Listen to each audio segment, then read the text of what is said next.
Representative Keith Ellison, DMN, the deputy chair of the Democratic National Committee, DNC, reportedly attended a private dinner in New York with Iran's President Hassan Rouhani and Nation of Islam leader Louis Farrakhan in 2013.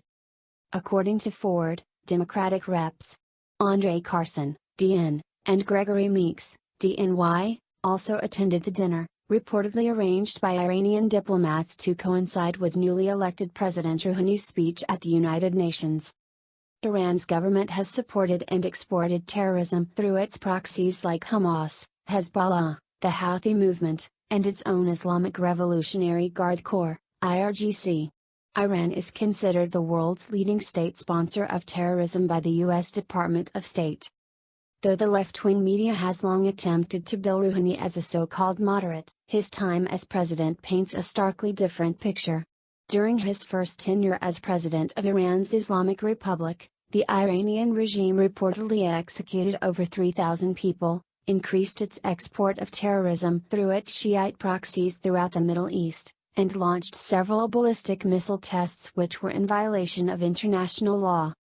In fact, the number of executions under Rouhani far outweighed the number of executions carried out under his hardline predecessor Mahmoud Ahmadinejad, who infamously won re-election in what is seen as a case of mass voter fraud that sparked the 2009 Green Revolution in Iran.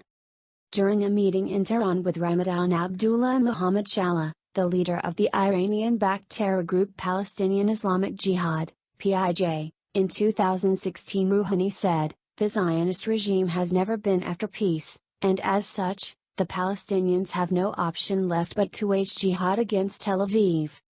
Ellison, who converted to Islam while he was in college, made history as the first Muslim to be elected to Congress.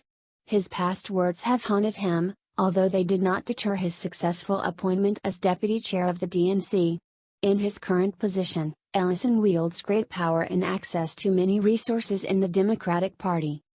While speaking at a fundraiser in 2010, he suggested American foreign policy in the Middle East is driven by Israel, saying, "The United States foreign policy in the Middle East is governed by what is good or bad through a country of 7 million people. A region of 350 million all turns on a country of 7 million. Does that make sense? Is that logic? Right? When the Americans who trace their roots back to those 350 million get involved, everything changes." The Forge wrote. Ellison's first congressional campaign in 2006 was nearly derailed when it was revealed that he had once written newspaper op-eds praising Farrakhan and worked for him for 18 months leading up to the minister's 1995 Million Man March. He subsequently wrote a letter to the local Jewish community claiming, "I reject and condemn the anti-Semitic statements and actions of the Nation of Islam, and Louis Farrakhan." Farrakhan is reportedly a black supremacist and outspoken anti-Semite, who has praised Adolf Hitler as a very great man and holds anti-gay views.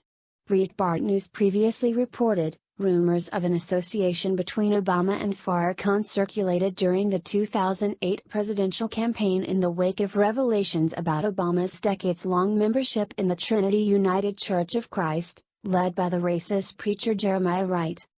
Last month, Breitbart News reported that a photograph of then-Senator Barack Obama, D.E.L., and Farrakhan that was taken in 2005 at a meeting of the Congressional Black Caucus in Washington, D.C., was released Saturday after a 13-year cover-up to protect Obama's political career. The photographer, journalist Askia Muhammad, reportedly said he took the photograph after Obama had engaged in a warm conversation with constituent and fellow Chicago Minister Louis Farrakhan. However, once he realized that the photograph could endanger Obama's presidential ambitions, he tried to conceal it. Thanks for watching, guys. Subscribe our channel for more news videos daily and for what's viral today. Also turn on post notifications and don't miss nothing. A thumbs up really makes me blessed.